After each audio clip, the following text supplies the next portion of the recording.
बिस्मिल्लाहिर्रहमानिर्रहीम। अस्सलाम वालेकुम स्टूडेंट्स, मैं हूं हसन फरीद, आपका फिजिक्स टीचर। लास्ट टाइम हम लोगों ने elastic collision in one dimension को पढ़ा था। आज हम इलास्टिक कोलिजन के कुछ स्पेशल केसेस डिस्कस करेंगे। तो आइए स्टार्ट करते हैं आज का lecture. Special cases of elastic collision in one dimension. Elastic collision in one dimension was our previous topic, last time का टॉपिक था, लेकिन आज हमने उसमें स्पेशल केसेस बनाने हैं। लेकिन क्यों ना मैं लास्ट टाइम का जो टॉपिक हमने पढ़ा था उसको एक दफा कंक्लूड कर दूं। जो आखिरी बात मैंने आपको सिखाई थी वो कुछ इस तरह से थी कि जब भी इलास्टिक कोलिजन होगा, elastic collision in one dimension होगा, तो टकराने के कोलिजन के बाद पहली बॉल की वेलोसिटी यानी कि v1 डैश और दूसरी बॉल की वेलोसिटी यानी कि v2 डैश निकालना बहुत आसान है, क्योंकि उसके लिए हमारे पास कुछ इक्वेशंस मौजूद है। अब वो इक्वेशंस याद कैसे करनी है मैं अब आपको समझाता हूं। एक दफा फिर से ये ट्रिक याद रखिएगा। पहले आपने यहां पर भी एक v1 लिख देना और प्लस करके यहां पर भी v2 लिख देना, फिर इसी तरह यहां v1 और यहां v2। दूसरी चीज आपने ये करनी है कि आपने सारे डिनोमिनेटर्स में m1 प्लस m2 लिख देना। ठीक हो गया? यहां तक तो कोई मसला नहीं। ठीक, अब जरा देखें, ये एक फार्मूला v1 डैश का है, 1 आ रहा है, तो यहां आप सोचें 1 है और यहां आप सोचें 2 है, क्योंकि 1 आ रहा है तो 1 पहले और 2। यहां v2 डैश है तो 2 पहले आ रहा है, तो यहां आप 2 सोचें फिर 1 सोचें। मैं 1 क्यों नहीं लिख रहा, क्योंकि जब की चीज 1 से मल्टीप्लाई हो तो वो आपको पता है नजर भी नहीं आती, इसलिए हम सिर्फ उसको सोचते हैं, लिखते नहीं। अब इसके साथ भी m आएगा, इसके साथ भी m आएगा। ये v2 के साथ लिखा हुआ है तो m2 बन जाएगा, ये v1 के साथ लिखा हुआ है तो m1 बन जाएगा। लो जी, ये भी समझ में आ गया आप लोगों को। अब अगली बात सुने, रह गई ये जगह और ये जगह। यहां पर हम सब्ट्रैक्ट करके लिखेंगे m1 और m2 को, तो m1 माइनस m2। अब यहां भी आप सोच रहे होंगे m1 माइनस m2, मगर नहीं, m2 माइनस m1 लिखेंगे। अब आपको ये कैसे याद रखना है, अगेन ये v1 के साथ है तो 1 पहले आ रहा है, ये v2 के साथ है तो 2 पहले आ रहा है। तो ये है तरीका, वो इक्वेशन जो लास्ट टाइम हम लोगों ने डिस्कस की थी, उनको किस तरह से आप लोगों ने जहन नशीन करना है, तो इनको भूलना नहीं है। आइए स्टार्ट करते हैं आज का पहला स्पेशल केस इलास्टिक कोलिजन का। केस नंबर 1, और सबसे इंपॉर्टेंट है केस नंबर 1 की स्टेटमेंट। केस है क्या, क्या सीन है, क्या सिनेरियो है, तो जरा देखते हैं जी। सिनेरियो कुछ इस तरह से है। केस 1 ये है, when a ball collides elastically, यानी कि काइनेटिक एनर्जी लूज नहीं करेगी, याद है ना elastic collision. When a ball collides elastically with an identical moving ball. ये केस यूं कह रहा है, अगर हम ड्रॉ करें, ये दो बॉल्स हैं और एक बॉल वेलोसिटी v1 से चल रही है और दूसरी बॉल वेलोसिटी v2 से मूव कर रही है। इसका मास m1 है और इसका मास m2 है, मगर मैं बोल रहा हूं ये आइडेंटिकल बॉल्स हैं। आइडेंटिकल का मतलब है सेम है, यानी कि एक बात तो मुझे पता चली कि m1 और m2 आपस में बराबर है। तो फिर जब आपस में बराबर हैं तो फिर मैं क्यों m1 और m2 बोलूं, मैं क्यों ना m ही कह दूं। तो मैं कहता हूं m1 is equal to m2 is equal to m। अब अगली बात सुने, ये जो मैंने आपके सामने केस लिखा है ये टकराने से पहले की बात है। बिफोर कोलिजन के दो एक जैसी बॉल्स सेम स्पीड से एक डायरेक्शन में जा रही है, इसकी वेलोसिटी ज्यादा होगी अगर तो ये जाकर उसको हिट करेगी। तो ये है बिफोर कोलिजन क्या हो रहा है। लेकिन हमारा आज का इंटरेस्ट इस बात पर है कि टकराने के बाद क्या होगा। तो वही दो बॉल्स हैं, हमने देखना है कि यही दो बॉल्स मैसेज M1 और M2 जब ये टकराएंगे तो टकराने के बाद वेलोसिटी यानी कि v1 डैश क्या होगी और इसकी वेलोसिटी टकराने के बाद v2 डैश क्या होगी। और ये सारा सिनेरियो कब का है? आफ्टर कोलिजन, टकराने के बाद। तो ये है हमारा आज का केस। तो सबसे पहले तो आपने अंडरस्टैंड करना है कि आज का क्वेश्चन क्या है। हमें फाइंड आउट करना है v1 डैश और v2 डैश। अगली बात जो बड़ी इंपॉर्टेंट है वो ये है कि v1 डैश और v2 डैश फाइंड आउट कैसे करना है। ये भी देखिए मैंने आपके सामने फॉर्मूला लिखा है, इस तरह से फाइंड आउट कर लेंगे हम इस फॉर्मूले में वैल्यूज पुट करके। ये इंपॉर्टेंट बात है, याद रखिए कि m1 और m2 बराबर है क्योंकि आइडेंटिकल बॉल्स हैं, तो हम कहते हैं कि मास m। अब जरा देखिए, जरा देखते हैं इनकी मैथमेटिकल डेरिवेशन। बुक ने इसको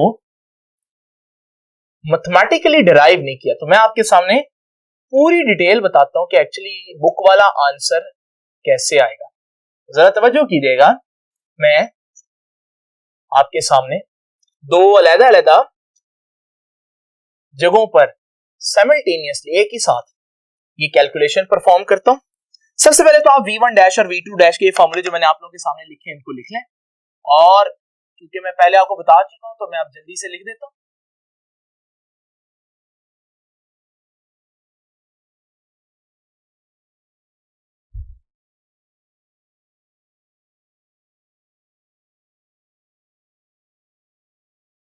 ये था v1 डैश फाइंड आउट करने का तरीका, और इसी तरह हमारे पास v2 डैश फाइंड आउट करने के लिए भी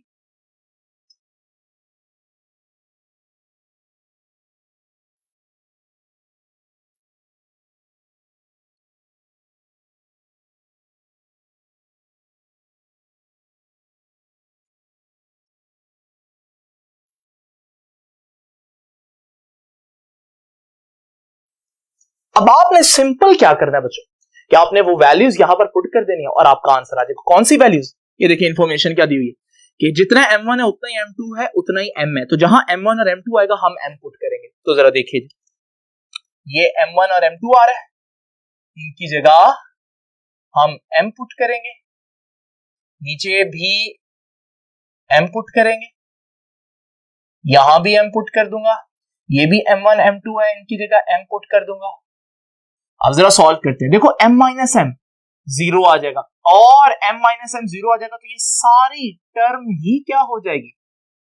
जीरो। तो v1 डैश में एक टर्म तो पूरी की पूरी जीरो हो गई।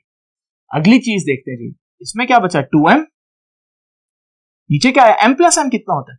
2m ही होता है, ये कैंसल। तो v1 डैश जीरो तो वैसे ही ऐड होकर कोई फर्क नहीं पड़ेगा, यानी v1 डैश कितनी आई? v2 के बराबर है, यानी पहली बॉल की टकराने के बाद की वेलोसिटी कितनी है? जितनी दूसरी बॉल की टकराने से पहले थी, यानी कि पहली बॉल ने दूसरी बॉल की वेलोसिटी ले ली। तो ये जो मैंने पहले क्वेश्चन मार्क लगाया हुआ था, अब मैं इस क्वेश्चन मार्क को हटाकर इसकी जगह लिख देता हूं कि भाई ये तो v2 आ गया। अब अगली बात जरा तवज्जो से देखनी है, इसको सॉल्व करते हैं। v2 डैश m1 की जगह m, m1 m की जगह m और m, v1 यहां m2 की जगह m, m1 की जगह m, m1 की जगह m, m2 की जगह m और v2 अगेन। अब ये सारा जीरो बन रहा है, देख रहे हैं आप, क्योंकि m माइनस m जीरो आएगा। तो v2 डैश किसके बराबर आया? 2m over m plus m, 2m और साथ v1, और वो तो जीरो है, ये भी कैंसल हो जाएगा। तो देखें जी v2 डैश किसके बराबर आया? v2 डैश v1 के बराबर आया। ये क्या कह रहे हैं, जरा इसको भी पढ़ते हैं। टकराने के बाद दूसरी बॉल की वेलोसिटी कितनी होगी? जितनी टकराने से पहले फर्स्ट बॉल की थी। इसका मतलब जिस तरह से फर्स्ट बॉल ने आफ्टर कोलिजन सेकंड बॉल की वेलोसिटी अडॉप्ट कर ली, इसी तरह से सेकंड बॉल ने आफ्टर कोलिजन फर्स्ट बॉल की वेलोसिटी अडॉप्ट कर ली। यानी कि अगर मैं इसको कंक्लूड करूं कि भाई पहले केस में क्या हुआ, तो पहले केस में हम कहेंगे, ये सारी स्टेटमेंट लिखेंगे, ये जहां से स्टार्ट हो रही कि when A ball collides elastically with an identical moving ball, ये हमारा केस था बेसिकली, अभी तक मैं वही लिख रहा हूं। अब आगे जी आइडेंटिकल मूविंग बॉल, अब क्या होगा, वो वेलोसिटीज इंटरचेंज कर लेंगे, they will interchange there velocities. तो पहली बॉल दूसरी बॉल की वेलोसिटी अडॉप्ट कर लेगी और दूसरी बॉल पहली बॉल की वेलोसिटी अडॉप्ट कर लेगी। तो हमारे पास जो बिफोर और आफ्टर कोलिजन का केस बना वो कुछ इस तरह से बना। जरा देखते हैं ये जो केस का कोलिजन है ये दिखने में किस तरह का लगता है। तो आइए जरा देखते हैं इसको एक एग्जांपल से कि ये बिलियर्ड बॉल्स है। एक बिलियर्ड बॉल 10 मीटर पर सेकंड की वेलोसिटी से दूसरी बिलियर्ड बॉल जो कि उतने ही मास की है 7 मीटर पर सेकंड से मूव कर रही है, उसको हिट करेगी जब, तो टकराने के बाद जिसकी वेलोसिटी 10 थी उसकी 7 और जिसकी 7 थी उसकी 10 हो जाएगी, यानी कि अपनी वेलोसिटीज इंटरचेंज कर लेंगे। शर्त क्या है कि इनके मैसेज अगर सेम हो। तो इसकी एप्लीकेशन आपको कहां देखने को मिलती है, बिलियर्ड बॉल्स में या स्नूकर में। आइए जरा देखते हैं केस नंबर 2। स्टूडेंट्स जरा देखते हैं केस नंबर 2।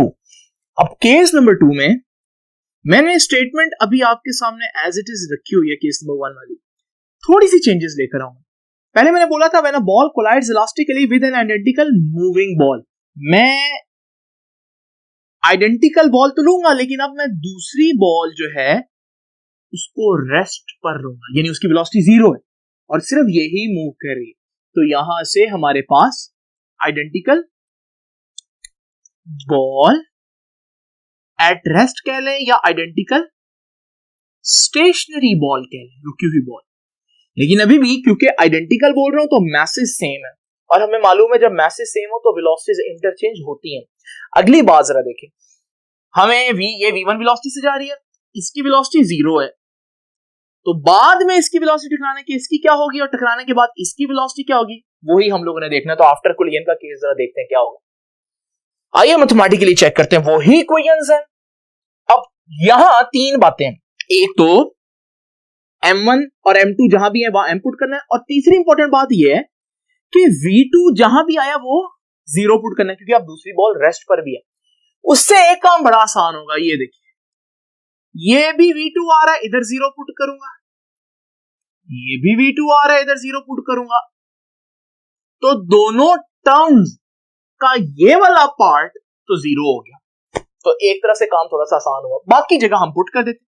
तो v1 dash is equal to m1 की जगह m, m2 की जगह m, m1 की जगह m, m2 की जगह m, v1 और प्लस अगली सारी टर्म वैसे ही 0 हो जाएंगे। इसी तरह यहां पर भी कर लेते हैं जी, v2 डैश किसके बराबर आएगा, m1 की जगह m, नीचे m1 और m2 की जगह m, देन v1 और ये सारी चीज 0। अब m माइनस m भी तो 0 होता है, लो भाई ये टर्म भी 0 हो गई, तो देखो v1 डैश कितना हुआ 0, यानी कि टकराने के बाद पहली बॉल की वेलोसिटी 0 हो गई। क्यों ना मैं इसको यहां पहले ही पुट कर। अब जरा देखते हैं दूसरी बॉल का क्या सिस्टम बनेगा।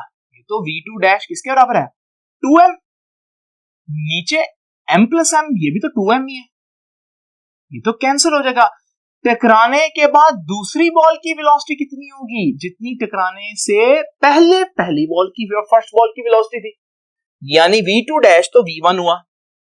यहां से हमें एक और बात पता चली, इसकी वेलोसिटी v1 थी, इसकी 0 थी, टकराने के बाद इसकी 0 होगी, इसकी v1 हो गई, हुआ यहाँ भी इंटरचेंज, और हमें पहले ही मालूम था जब भी मासेस सेम हो, आइडेंटिकल बॉल्स हो, तो वेलोसिटी तो इंटरचेंज होती है।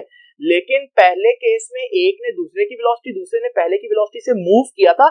यहाँ क्योंकि दूसरी बॉल रेस्ट पर है, जब इसको इसकी वेलोसिटी मिलेगी ये रेस्ट पर आ जाएगी और ये उसी वेलोसिटी से आगे चली जाएगी। अब यहाँ बड़ी इंपॉर्टेंट है इसके कंक्लूजन, और फिर मैं आपको दिखाता हूँ कि ये कोलिजन आप लोगों ने कहाँ देखा हुआ है। जरा देखिए कंक्लूजन कैसे लिखेंगे। जैसे कि मैंने बताया, पहले आप केस का नाम एग्जैक्ट लिखेंगे कि when a ball collides elastically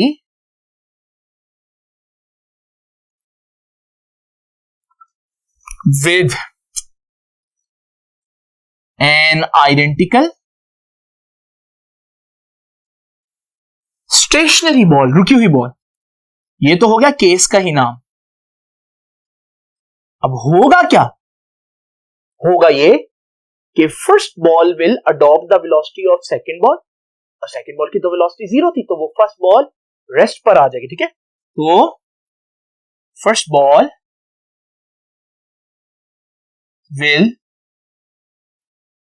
come to a rest, first ball रुक जाएगी।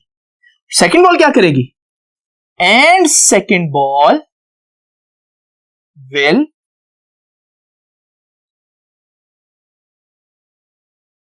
Take off.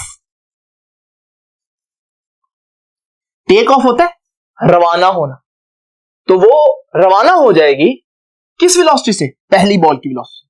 Take off with the velocity of first ball, तो सेकंड बॉल पहली बॉल की वेलोसिटी से ही अडॉप्ट करके उसी से टेक ऑफ कर जाएगी। टेक ऑफ का वर्ड बड़ा इंपॉर्टेंट है, याद रखिएगा इस पूरे कंक्लूजन में, इसको हाईलाइट करके लिखना है आप। आइए जरा देखते हैं ये कोलिजन रियलिटी में कैसे दिखता है। आपको याद होगा कि अगर आपने स्नूकर कभी खेली है कंप्यूटर के ऊपर या रियलिटी में, तो अगर आपके पास एक बॉल रेस्ट पर हो जैसे कि स्टार्ट में होता है, और आप क्यू बॉल से उसको हिट करें, तो क्यू बॉल अगर उसके बिल्कुल हेड टू हेड टकराए, हेड ऑन कोलिजन हो, यानी कि साइड पर ना टकराए, बिल्कुल सीधे टकराए, तो इस सूरत में क्यू बॉल रुक जाती है और जो दूसरी बॉल है वो उसी की वेलोसिटी लेकर आगे चली जाती है। तो ये वाली एप्लीकेशन भी आप लोगों ने बहुत ज्यादा देखी होगी अगर आप स्नूकर से बात। आइए अब जरा देखते हैं केस नंबर 3। आइए स्टूडेंट्स जरा आप देखते हैं केस नंबर 3। केस नंबर 3 में सबसे अहम बात यह है कि अब मैं मासेस सेम नहीं रखूंगा, बल्कि एक लाइट बॉडी कोलाइड करेगी मैसिव बहुत बड़ी बॉडी के, लेकिन वो स्टेशनरी, मैसिव स्टेशनरी बॉडी। तो ये v1 की वेलोसिटी से जा रही, जबकि ये v2 की वेलोसिटी से, v2 0 है और ये रुकी हुई है। बाद में इसकी टकराने के बाद इसकी वेलोसिटी कितनी होगी, इसकी वेलोसिटी कितनी होगी, ये हम लोगों ने डिस्कस करना है। यहां जो इंपॉर्टेंट बातें आप लोगों को पुट करनी है वो ये है कि इसका मास इसके मुकाबले में बहुत कम है, इतना कम है कि हम इसको निगलेक्ट कर सकते हैं। हम कहेंगे कि m1 is very small as compared to m2।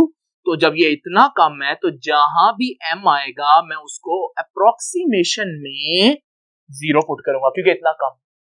और दूसरी बात हमें ये भी मालूम है कि क्योंकि दूसरी जो हैवी बॉल है वो रेस्ट पर है, तो उसकी जो स्पीड पुट करनी होगी तो v2 0 पुट करूंगा।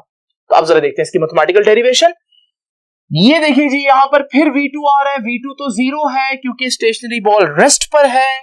यहां पर भी v2 आ रहा है, ये पूरी टर्म जो है वो तो 0 हो जाएगी। इसको और इसको देखने की जरूरत नहीं है। अब जरा देखते हैं v1 डैश, इधर m1 की जगह, याद है m1 की जगह अब m नहीं पुट करना, m1 की जगह 0 पुट करना है। तो m1 की जगह जी 0 पुट कर दिया, माइनस m2 ओवर m1 की जगह फिर 0 पुट कर दिया, प्लस m2 इंटू v1, और दूसरी टर्म तो वैसे ही 0 हुई है। अब जरा देखते हैं v1 डैश किसके बराबर आएगा, minus m2 over plus m2 to v1, ये कैंसिल हो जाएगा। तो जरा देखिए हमारे पास v1 डैश किसके बराबर है, माइनस v1, यानी कि पहली बॉल की टकराने के बाद कितनी वेलोसिटी होगी, कितनी वेलोसिटी होगी जितनी उसी की टकराने से पहले थी। तो नेगेटिव साइन बड़ा इंपॉर्टेंट है। यहां पर नेगेटिव साइन बता रहा है कि पहले ये इधर जा रही है तो टकराने के बाद ये वापस पलट जाएगी, और नजर भी आ रहा है कि ऐसा ही होगा जब कोई छोटी सी चीज को बड़ी सी चीज पर फेंके। तो यहां पर जरा देखते हैं, यहां पर ये 0 पुट कर दिया था तो ये वाली टर्म तो सारी की सारी 0 होगी। मजे की बात यह है कि m1 को हमें 0 पुट करना है। इसका मतलब जब मैं m1 यहां 0 पुट करूंगा वो भी तो सबसे मल्टीप्लाई होकर आंसर 0 हो जाएगा। तो v2 डैश की तो कैलकुलेशन बड़ी ही स्ट्रेट फॉरवर्ड है और वो ये है कि v2 डैश 0 है, यानी कि स्टेशनरी बॉल जो मैसिव बॉल थी वो पहले भी रुकी हुई थी और मैसिव बॉल बाद में भी रुकी ही रहेगी, उसको लाइट बॉल के टकराने से कोई फर्क नहीं पड़ेगा। तो कंक्लूजन देखते हैं, सारी स्टेटमेंट यही लिखेंगे कि when A light body collides with a massive stationary body वो से टकराएगी, ठीक है, इट विल, वो वापस पलट रही है ना, इट विल, वर्ड देखिएगा जरा, it will bounce back with same velocity, वो वापस उसी वेलोसिटी से पलट जाएगी जो लाइट बॉल है, जबकि हमारे पास जो हैवी बॉल है वो वैसी ही रहेगी। एंड मैसिव बॉल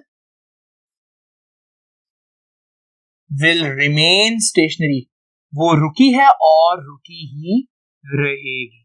ये देख लें, यहां बड़ा इंपॉर्टेंट वर्ड है, जिस तरह से लास्ट में हमने देखा था टेक ऑफ, इसमें वर्ड है बाउंस बैक।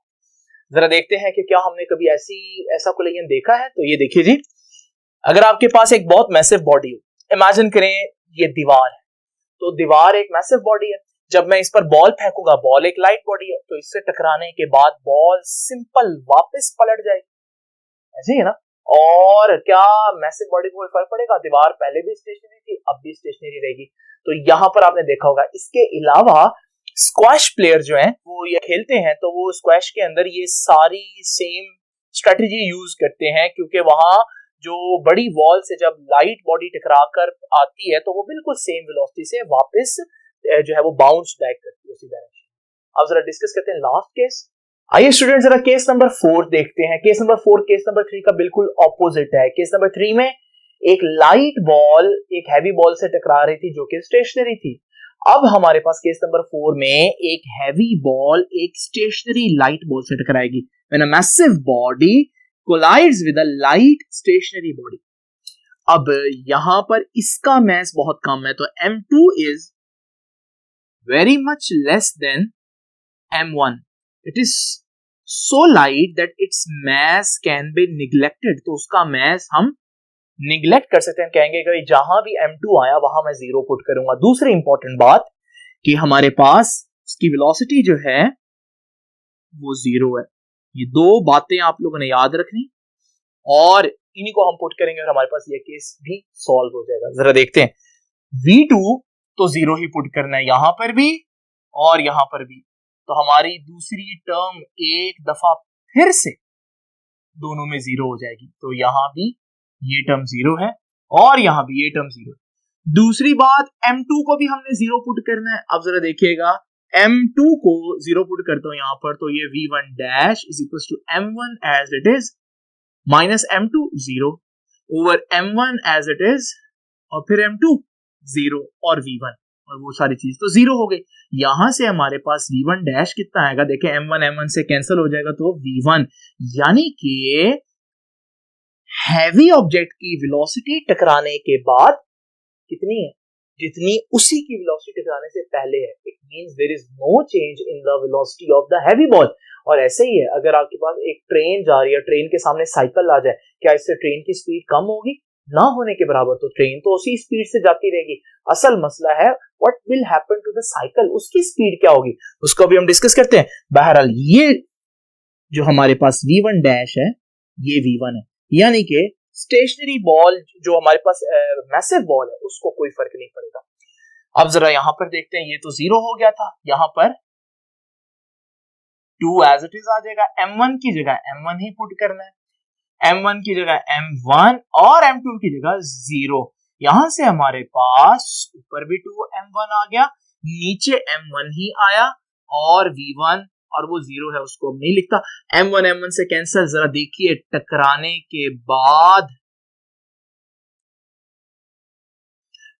के बाद दूसरी बॉल की, हल्की बॉल की, लाइट बॉल की जो वेलोसिटी है वो कितनी है? हैवी बॉल की वेलोसिटी जिससे उसने हिट किया था उसका डबल। यानी कि हमने देखा कि अगर ट्रेन जो है वो किसी साइकिल को हिट करती है 10 की स्पीड से, तो ट्रेन की स्पीड 10 है और 10 ही रहेगी। लेकिन साइकिल की स्पीड, साइकिल 0 थी, लेकिन उसको आगे को धक्का लगेगा 20 मीटर पर सेकंड की वेलोसिटी से वो मूव करेगी उस फोर्स की वजह से। तो जरा देखते हैं कंक्लूजन में आपको मालूम है, सबसे पहले तो मैं ये जो रिजल्ट आया इसको लिख लूं, तो v2 डैश किसके बराबर आया? 2v1 के बराबर है।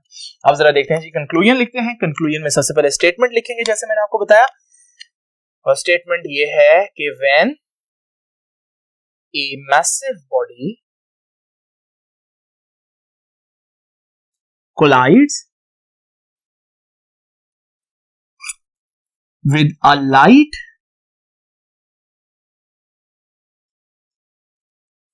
stationary body. अब ये तो केस लिख दिया मैंने, होगा क्या? मैसिव बॉडी को कोई फर्क नहीं पड़ेगा उसकी स्पीड की, ठीक है? Massive body will continue its motion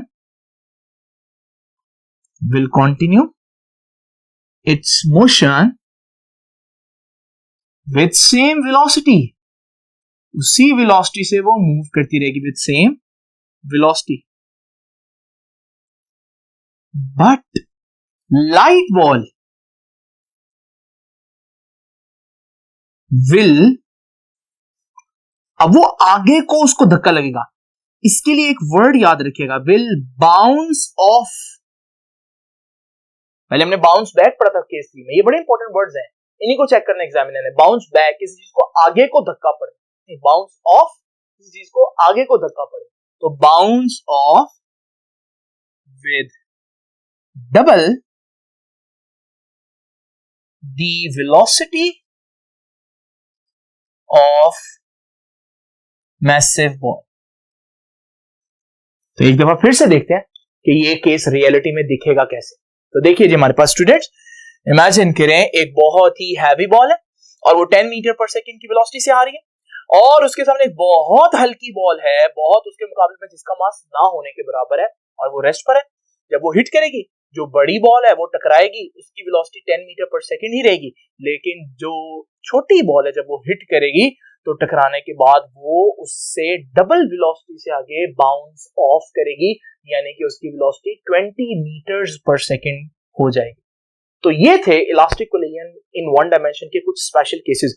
वैसे कोलिजन कई टाइप्स का हो सकता है, उसके तो इनफिनिट हमारे पास टाइप्स हो सकती हैं, मगर ये 4 केसेस रोजमर्रा जिंदगी में, डेली लाइफ में हम बहुत ज्यादा देखते हैं, तो इनको समझना बहुत ज्यादा इंपॉर्टेंट था। अब हम नेक्स्ट लेक्चर में इंशाल्लाह मजीद आगे को स्टडी करेंगे। तब तक के लिए अल्लाह हाफिज।